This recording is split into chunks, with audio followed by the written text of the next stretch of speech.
Mari kita buka pertemuan ini dengan berserah diri kepada Allah dengan melafazkan basmalah. Bismillahirrahmanirrahim.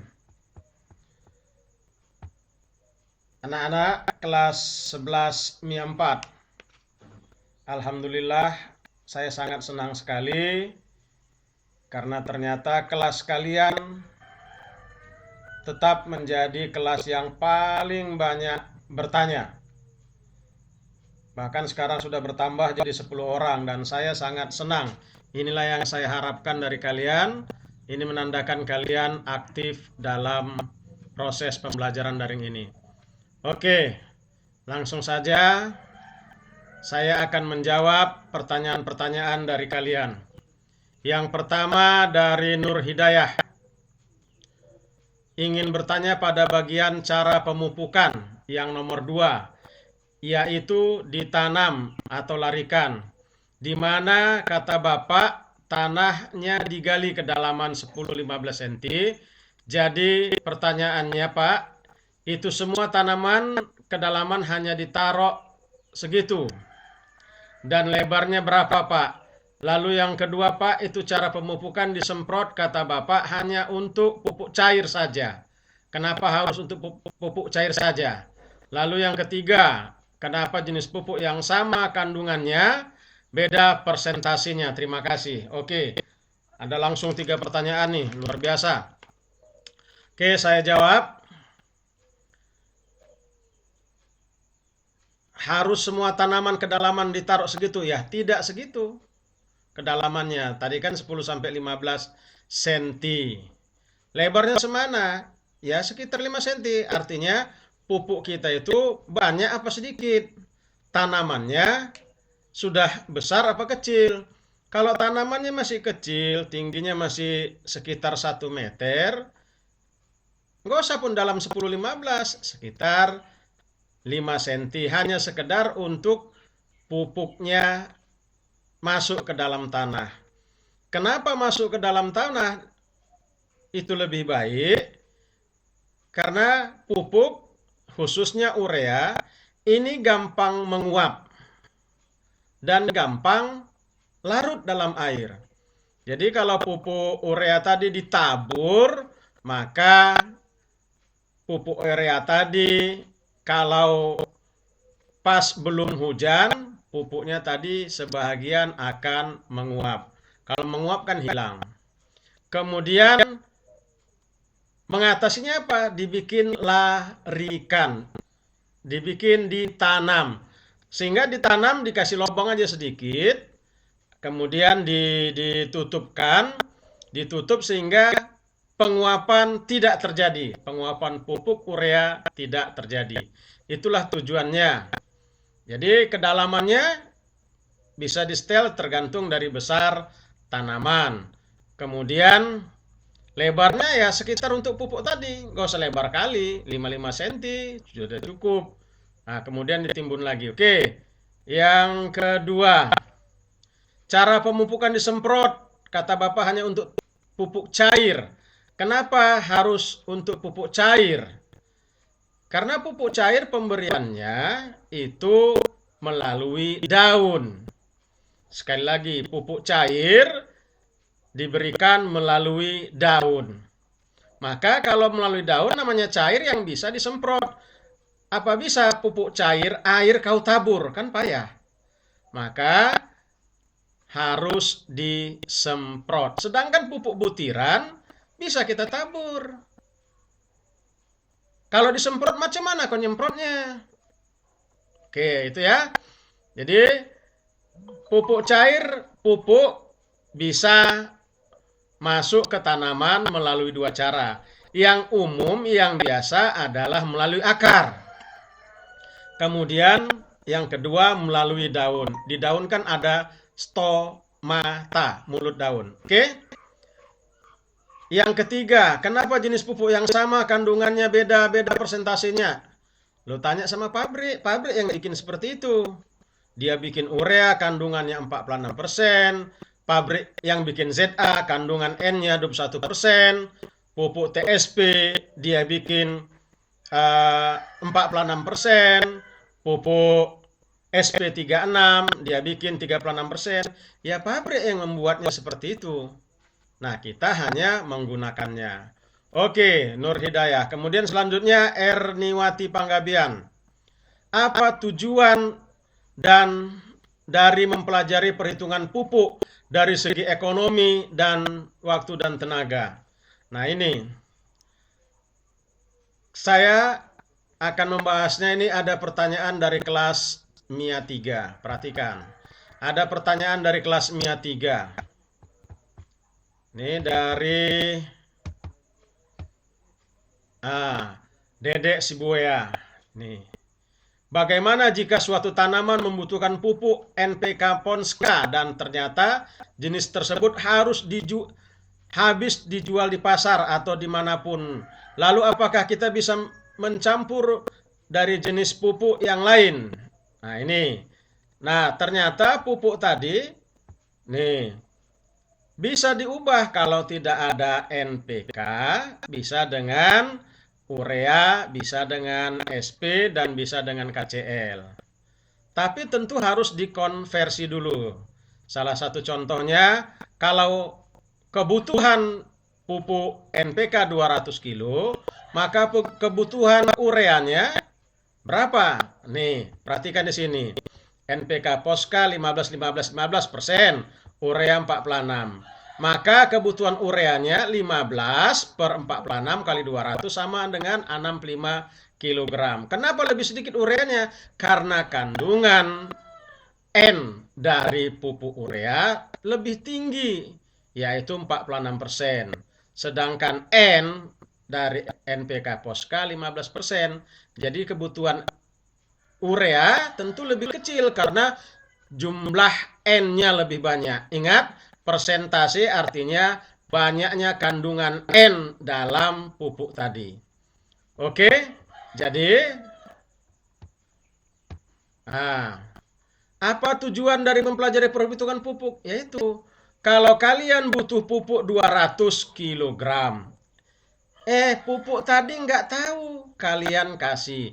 Contoh pupuk yang dibutuhkan pupuk N 200 kg. Oke ya, 200 kg. Kalian kasih pupuk N-nya 300 kg. Kan rugi kalian. Oh, nggak ada di situ. Perhitungan kemarin, itulah tadi sudah kita jelaskan. Silakan dilihat. Diulangi lagi video yang lalu. Oke. Jadi apa tujuannya? Supaya lebih ekonomis.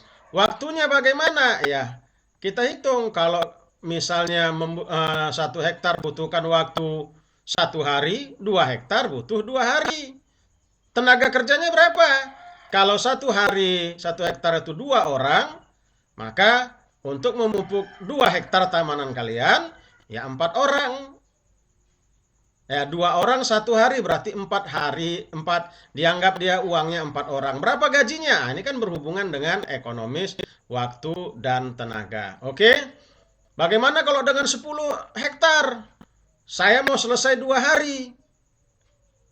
Tenaga kerjanya berapa? 1 hektar tadi 2 orang. Ya kan? Ada 10 hektar, berarti 5 hektar per hari. Mau kerjanya 2 hari. Berarti 5 hektar per hari kali 2, maka tenaga kerjanya 10. Oke? Selanjutnya dari Nur Mayuni Siregar. Bagaimana mekanisme tanaman menyerap unsur hara dalam tanah? Oke, bagus pertanyaannya ini. Mekanismenya, akar menyerap unsur hara dari dalam tanah harus dalam bentuk cairan. Tubuh manusia, tubuh kita ada namanya urat-urat darah. Urat darah itu seperti selang. Urat darah itu seperti selang. Nah, bayangkan kalau selang kalian kasih pasir, bisa nggak berjalan pasirnya? Tentu nggak bisa. Tapi coba kalian ambil pasir tadi campur dengan air. Semprotkan dia, maka pasirnya bisa lewat melalui selang. Atau lebih gampangnya lagi, gula. Kalau ibarat pupuk tadi adalah gula, ambil gula atau ambil pupuknya, masukkan dalam selang. Bisa jalan pupuknya? Bisa jalan gulanya? Tidak bisa. Tapi gulanya kalian larutkan dalam air, pupuknya kalian larutkan dalam air, hilang gulanya, hilang pupuknya. Menjadi cairan gula atau menjadi cairan pupuk. Artinya cairan yang mengandung pupuk atau mengandung gula. Lalu kalian lewatkan dalam selang. Bisa lewat? Bisa. Kenapa? Karena air sifatnya bisa mengalir dari tempat tinggi ke tempat rendah. Pasir, gula, pupuk nggak bisa mengalir, nggak bisa berjalan, nggak bisa berpindah tanpa ada yang mindahkan. Jadi yang mindahkan tadi adalah air. Air sebagai alat transportasi. Ingat, proses fotosintesis. Oke, bisa ya?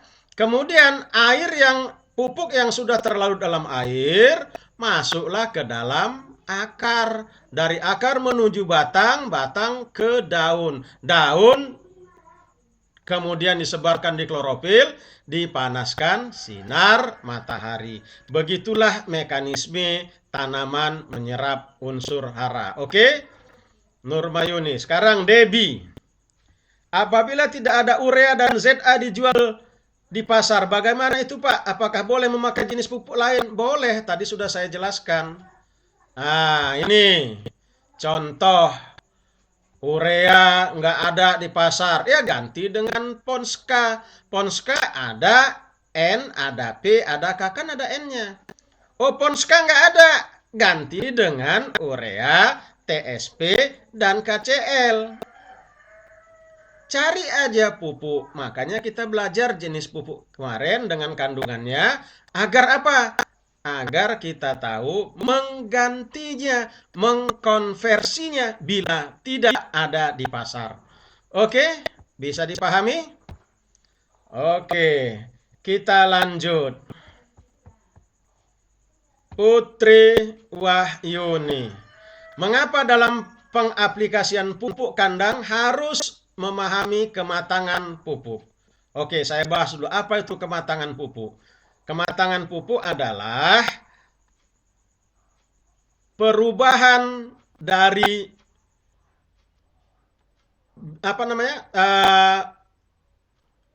senyawa dari tanaman atau dari kotoran ternak tadi, senyawa masih dalam bentuk senyawa, mau diubah menjadi unsur hara atau senyawa tadi kita istilahkan dengan bahan organik.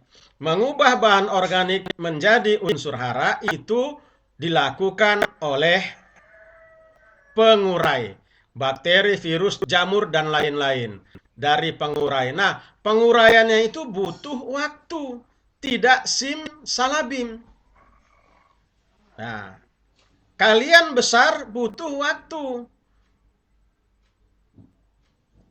TK, SD, SMP, alias sekarang kan butuh waktu. Tidak begitu kalian 5 tahun langsung masuk aliyah, kan nggak ada waktunya. Oke, bisa dipahami ya? Jadi, mengapa pengasihan pupuk kandang harus memahami kematangan pupuk? Itu tadi.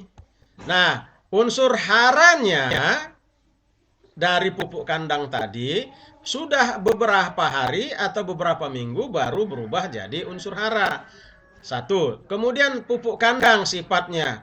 Kalau pupuk kandang baru keluar kotorannya, silakan nanti kalau ada lembu, ada kerbau kalian, keluar kotorannya, baru membuang kotoran dia, baru berak dia, coba pegang kotorannya. Pasti panas. Nggak usah dulu kotoran itu, kalian aja. Pernah nggak megang kotoran? Pernah nggak megang tai? Kalau nggak pernah kalian megang tai, tentu kalian nggak pernah cebok, kan itu. Maka, coba pegang kotoran kalian baru keluar. Panas. Kenapa panas? Nah, karena masih fermentasinya masih berjalan. Nah, Kalau panas kalian letakkan di pohon, di tanaman, tanamannya kepanasan, bisa layu, bisa mati. Maka harus dingin dulu dia. Satu. Yang kedua, harus berubah dulu. Pupuk kandang baru keluar, masih namanya rumput yang halus. Masih namanya bahan organik. Bahan organik belum bisa dimakan oleh tanaman. Berubah dulu dia menjadi unsur hara, baru bisa dimakan oleh tanaman. Oke, Putri. Selanjutnya, Aini Panjaitan. Jadi gini Pak, saya kurang mengerti di bagian konversi pemupukannya Pak. Karena dari contoh Bapak tadi, yang konversi yang pada padikan hasilnya 328. Sedangkan Pak, batas dosisnya sampai 250 kg. Bisa emangnya begitu Pak? Lebih dari 250. Nah, tadi sudah kita jelaskan di mana ya?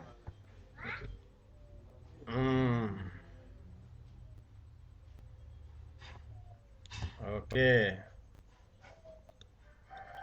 Nah, ini perhatikan konversi pemupukan ureanya.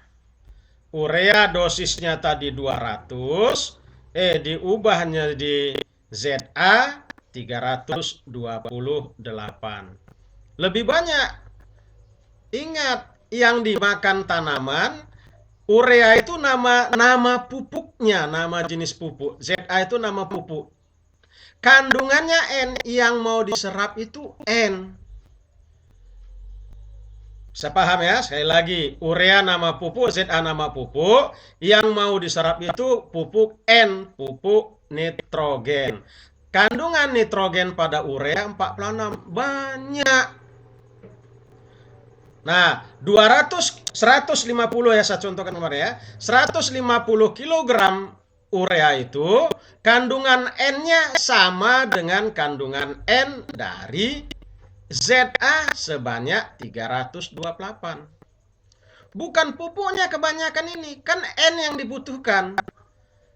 Urea dalam N dalam urea 150 kg sama banyaknya N dalam ZA 328 kg. Jadi ini nggak berlebih. Yang berlebih kalau kalian pupuk anjurannya 150 kg urea, kalian kasih ureanya 328. Itu baru berlebih. Tapi kalau ZA-nya penggantinya memang harus 38. Karena apa? Karena jumlah N 150 kg sama dengan jumlah N dalam ZA 328 kg. Oke. Selanjutnya. Apalagi nih? Kedua, Pak, apakah semua tanaman bisa dipakai dengan metode larikan? Oh ya, tidak. Kalau semua larikan nanti di sawah, macam mana kau melarinya? Ada air di situ. Kau mau tanam lagi. Nah, ngapain ya? Tabur aja. Kenapa? Karena ada air. Begitu nanti dia dimasukkan ke dalam sawah, kan pupuknya larut dalam air. Oh Pak, kan sayang, airnya kan nggak ngalir. Jadi waktu memupuk, air di sawah jangan dialirkan. Oke ya? Paham ya? Yang terakhir. Yang terakhir ini, belum. Cici di dalam, ini banyak pertanyaan ini. Kita pakai dulu ya. Di dalam kandungan MPK terdapat ketiga unsur yang berbeda-beda. Jika ada jenis pupuk yang memiliki kandungan yang sama seperti urea dan ZA, maka jenis pupuk yang mana yang harus dimasukkan? Terserah, pilih aja. Anda mau pupuk N, yang ada urea masukkan. Yang ada ZA masukkan. Cuman yang perlu berapa banyak urea, berapa banyak ZA. Kita sudah jelaskan tadi di perhitungan. Yang kedua, jika kelapa sawit sudah panen, apakah kelapa sawit membutuhkan pemupukan lagi? Sekarang, kalau kau sekarang masih muda, masih aliyah, butuh makan? Butuh. Waktu SD butuh makan? Butuh. TK butuh makan? Butuh. Udah kawin kau nanti butuh makan? Masih butuh. Jadi seterusnya butuh makanan. Ya, jadi kalau sudah menghasilkan, artinya sudah kawin, sudah punya anak, masih butuh makan kau? Nah, tanya mamamu, tanya bapakmu, apakah bapak mamamu masih makan nggak? Nenekmu masih makan nggak? Kan masih makan, artinya sudah menghasilkan pun dia masih butuh makan. Namanya makhluk hidup. Oke, yang ketiga, apakah cara pemupukan ditaburi sudah jelas menyebar ke seluruh padi? Jika ada yang belum, apakah tanaman itu akan tetap tumbuh? Diharapkan sudah menyebar gitu. Satu, merata, dia diupayakan merata. Yang kedua, nanti kan ada cair-cair situ, ada airnya, itu yang meratakan. Nah, kalau belum merata tentu, nah, bisa itu belum merata, ya bisa, bisa. Kau tabur di pinggir, di tengah enggak, kan enggak rata dia. Nah, jika ada yang belum, apakah tanaman itu akan tetap tumbuh? Tanamannya tetap tumbuh karena di tanah tadi masih ada unsur hara. Sekali lagi, dalam tanah-tanah itu juga unsur hara. Tumbuh, dia tumbuh.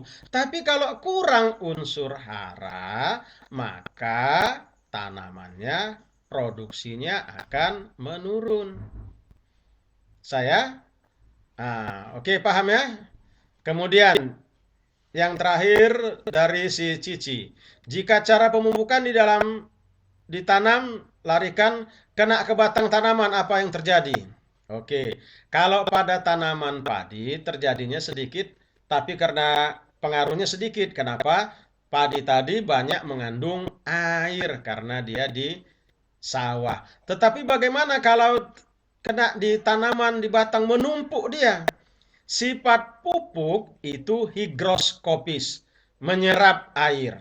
Sekali lagi, sifat pupuk bersifat higroskopis, menyerap air. Jadi, kalau pupuknya banyak menempel di batang, maka pupuknya akan menyerap air dari batang tanaman. Apalagi tanamannya masih kecil. Contoh, tanaman coklat kita pupuk, batangnya masih sebesar jempol kita. Ya, masih sebesar jempol. Nah, pupuknya ada di sini, lengket di batang, maka air yang berada dalam batang akan diserap oleh pupuk tadi, sehingga tanamannya kekeringan dan mati. Oke, maka jangan kena kecuali pada tanaman yang banyak mengandung air. Nah, cair juga dia sama air. Oke.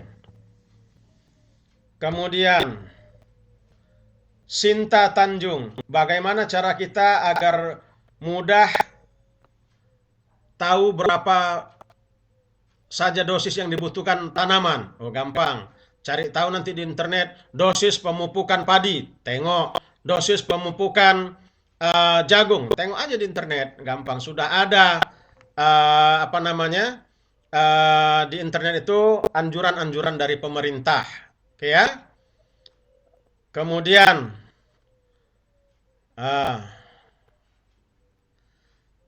agar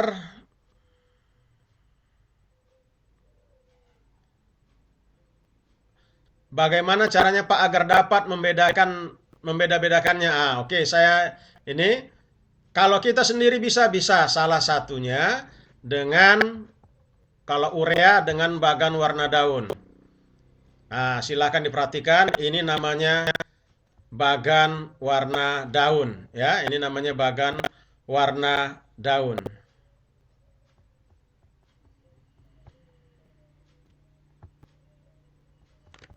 Oke, sebentar dulu ya. Nah, ini bagan warna daun. Letakkan alatnya ini sederhana, bagan warna daun ini letakkan di daun padi kita. Cuman BWD ini masih pada padi, letakkan di padi. Lihat warnanya. Ini skala 1, 2, 3, 4. Hijau muda, hijau lebih agak tua, hijau, hijau tua. Nah, kalau sudah dalam posisi hijau muda, berapa pemupukannya ini? Perhatikan. Hijau muda ini skalanya di bawah 4. Ya, ini kilogramnya ureanya 150. Kalau dia hijau, ini skala 4 sampai 4,5, ini 125. Hijau tua skalanya dikasih 100. Bahkan Ini kalau tanamannya masih muda. Kalau tanamannya sudah mau panen, jangan lagi dikasih pupuk urea.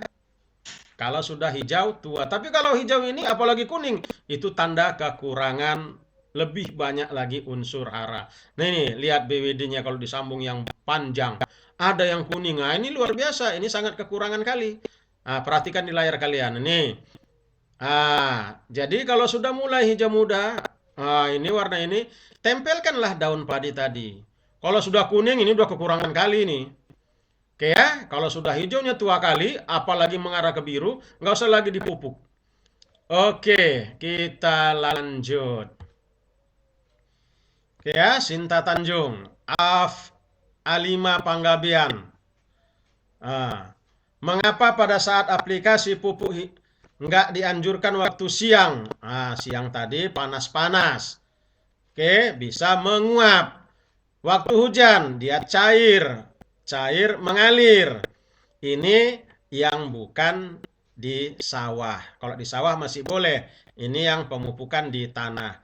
Kalau siang hari di sawah, nggak ada masalah. Kenapa? Sawahnya ada air, langsung dia cair. Tapi airnya jangan dialirkan. Ini di darat. Ya, siang hari. Pupuk urea mudah menguap. Sehingga kalau dikasih siang hari menguap, sebagian pupuknya hilang. Mudah larut. Kalau kalian kasih langsung hujan, pas hujan-hujan, cair airnya mengandung pupuk mengalir ke paret, kan terbuang. Terus kenapa cara pengalisan pupuk secara penunggalan, Pak? Penugalan ini kan menanam. Cuman ditugal dia kenapa? Ditugal kan dicucuk pakai kayu. Kenapa? Karena pohonnya kecil, pohon jagung. Penugalan, larikan, menanam, pupuk, inilah dia istilahnya. Oke. Dari Nadia, apakah ada kemungkinan saat pemberian pupuk secara ditabur akan tidak merata? Tadi sudah saya jawab pertanyaan kawan kalian tadi sama. Bisa. Dan jika pemberian pupuk tidak merata, apakah ada dampak yang timbul terhadap tanaman? Ada. Pertumbuhannya tidak rata. Udah. Lihat aja kalau di rumah kita ada ayam, melihara ayam, mana yang makan banyak cepat besar. Mana yang ketinggalan makannya kecil dia. Kalau nggak tengok di rumahmu, ada nggak yang gemuk? Yang gemuk tentu banyak makannya, yang kurus tentu sedikit makannya. Oke, saya rasa demikian saja, udah habis. Saya sangat senang, mudah-mudahan kalau mau bertanya lagi silahkan. Mudah-mudahan untuk materi-materi akan datang juga semakin banyak yang bertanya. Oke, kita tutup dengan melapaskan hamdalah. Alhamdulillahirrahmanirrahim. Assalamualaikum warahmatullahi wabarakatuh.